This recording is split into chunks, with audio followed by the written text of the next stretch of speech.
our YouTube channel that we just started. It's called Nobody Home. My name is Bridge. We are at our favorite local campground at Big Lagoon in Northern California. We're going to try to do a couple demonstrations on wiring up some LED lights for underneath our camper so we can see at nighttime when we set up. Favorite campground. It's a beautiful day. It's January, but it is shockingly warm. That noise you hear is not a freeway. It's actually ocean waves. It's really big waves and a very steep beach. Might get some shots of that too. Hey, we're at world famous Agate Beach, just outside Trinidad, California, right next to our favorite campsite, Big Lagoon. This beach has huge breaking waves on a regular basis. They produce these beautiful little agates that actually, if you find a perfect one, are clear, the compressed sand.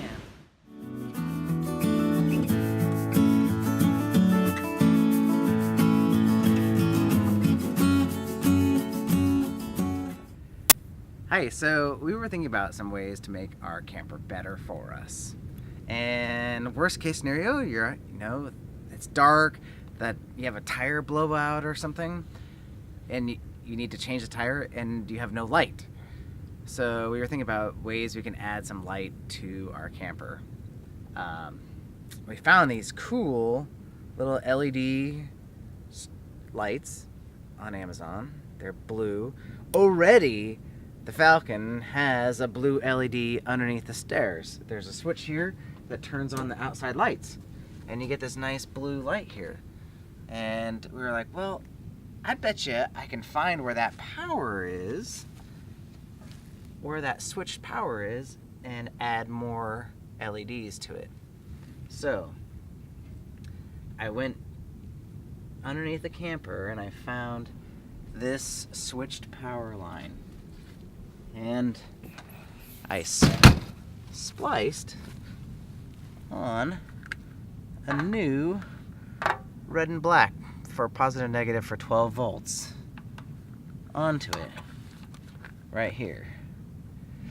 I ran this 12 volts over to the other side because that's where you're gonna have the problems, right? That's the traffic side, black and gray water tanks are, and where you'd have to be changing the tire on the side of the road where there's cars facing you. So I wanted to have lights over there first.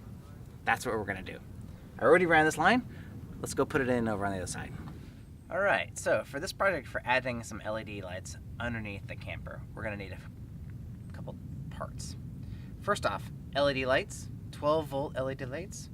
You can get these on Amazon. They have a sticky back, which is really nice. Black and red for 12 volts. We're gonna need some of those. Next, we're gonna need some waterproof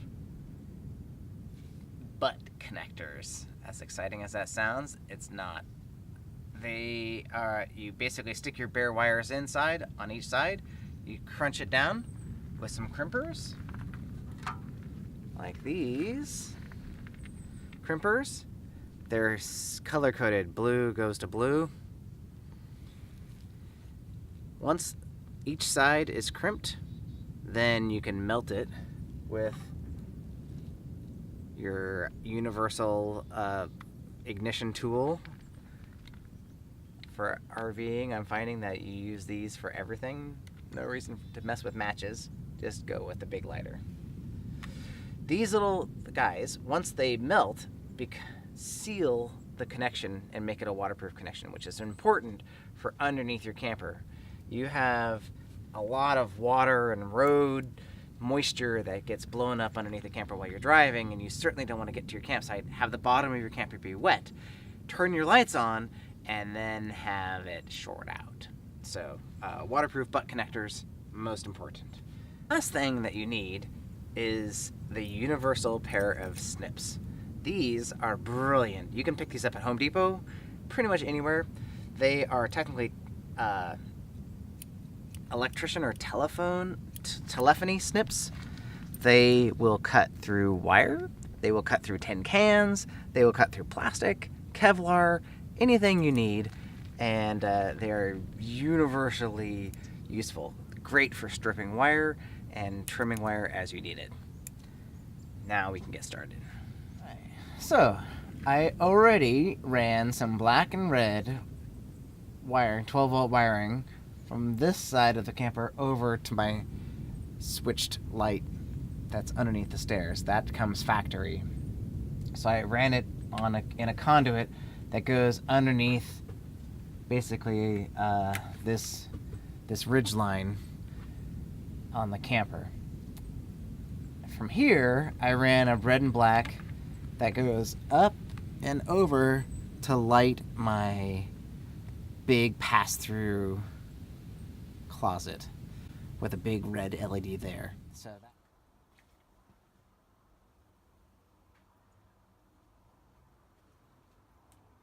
that's going to be ready to go there. And I also ran a red and black back to my septic, to my black and gray water tank access over there. So my idea is, I think I would really like a nice blue light here to illuminate this area, like if we had a flat tire and we need to work on it, and having a little extra light would really be helpful. And I want a blue light over by the septic system, and that will give me lighting if I need to. We pull into a full hookup site and it's nighttime and we need to hook up all our black and gray water tank drain hose. So a little extra light there never hurts. All right, so switch power here. We've got our power to our front light cabinet. Let me strip those and get that ready to go. And we're basically going to do a 4-way splice here. So we have, this is the lead going to our pass-through cabinet. That's all ready to go. Our switch power is here, ready to go. Here's our lead going to the black and the gray water tank, the septic drain. That ready.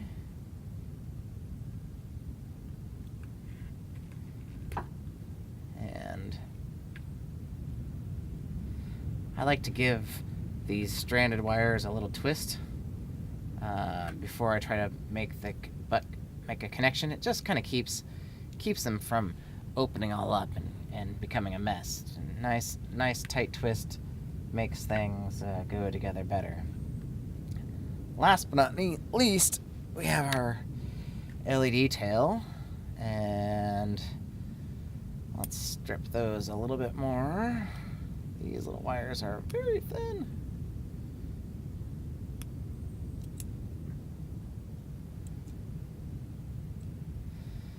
The nice thing about using red and black is you get to keep all your polarity straight. And for LEDs, polarity counts. So let's put this LED strip attached to the lead going to the bow of the camper.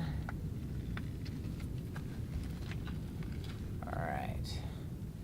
So that guy's ready to go. We'll take these and put these together. This is our feed and our lead going to the stern of the camper, which is the back end. Alright. Okay. So here's where the magic happens. We got our little butt connector here, and we're going to slide in our connector from one side, shove it in nice and hard, get our crimper. Remember, these are color coded, so the middle one is blue. That's what we're going to squish. Just like that. Give it a test tug. That's good. And here's our next one. Same thing. Shove it in. Make sure it's all the way in. Give it a squish for this half. Alright. So, we've got a good connection there. Now we need to connect up our power lead going from our switch that lights the stairs and our lead going to our septic. So obviously black to black.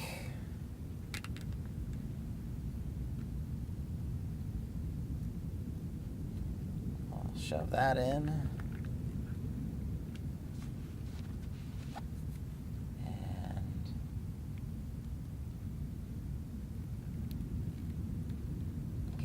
Squeeze. Give it a test tug, tuggy. That's all good. Now we'll do our reds. Shove that in. Give that a nice squeeze. Right to the blue line.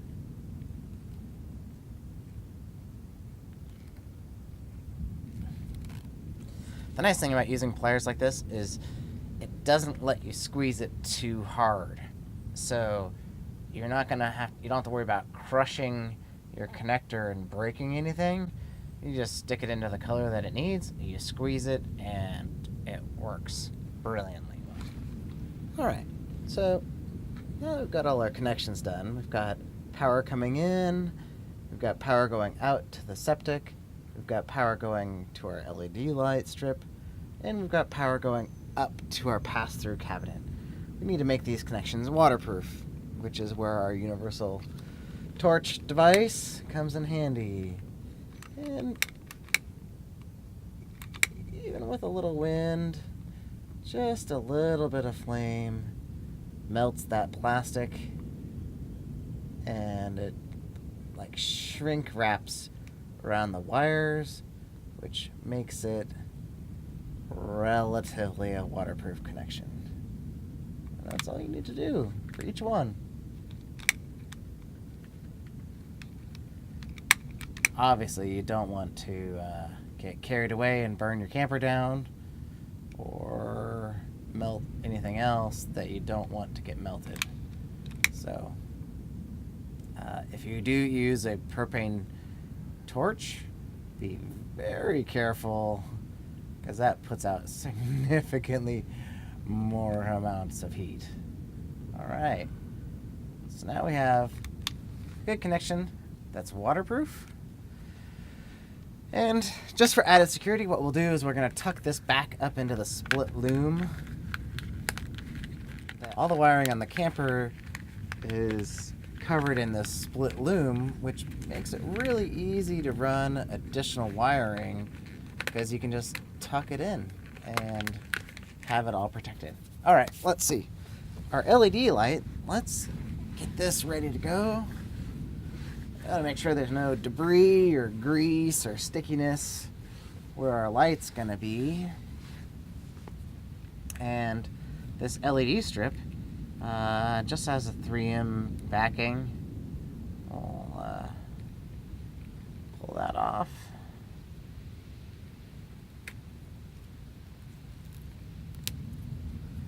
And then stick it on. Try not to touch it more than you have to. Don't touch the sticky side more than you have to. That'll help it get a relatively permanent attachment point. The LED weighs almost nothing, and the sticky back doesn't really have to hold a lot of load. So as long as it's clean and dry, not under tension, the LED will hold, should hold for a significant amount of time. All right, so now we're just going to do the same thing down over at the septic gray water, black water tanks.